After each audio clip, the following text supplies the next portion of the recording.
Okay. நீங்க குட்டிக்காரனோட வேதனைப்பட்டவங்களும் இதை சொல்லலாம். எங்களை மாதிரி கடவுளோட வாழ்ந்துகிட்டு இருக்கிற ஒவ்வொரு இளைஞனோட ஆசையும் அவங்க அப்பா அம்மாவாவது புரிஞ்சுக்கிட்டுமே தான் சொல்றேன்.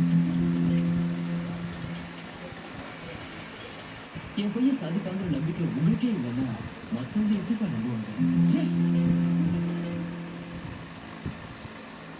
ஒவ்வொரு அப்பாவும் தன் பிள்ளைக்கு நான் அப்படி ஆகணும்னு ஆசைப்பட்டேன், முடியல, நீயாவது அப்படி ஆகணும்னு தான் சொல்றீங்க தவிர ஒன்னும் ஆசை நீங்க கேட்குறீங்க.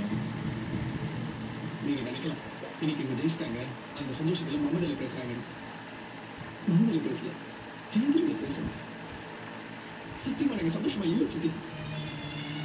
உண்மையில எவ்வளவு ஆசைச்சு வந்து என் தங்கச்சிட்டு இருக்கு. அப்ப நீங்க என்ன சொன்னீங்க? அவன் பெரிய மனுஷன் இயற்கை விளையாடுறீங்க. கூட பிறந்த தங்கச்சி இருந்தால் தொட்டு பேசி விளையாட சந்தோஷம் குறிப்பிட்ட வயசுதான். 20 வயசு நீ திரும்புமா? நீ கிடையாது குடும்ப சந்தோஷம் மறுபடியும் கிடைக்குமா சித்தி?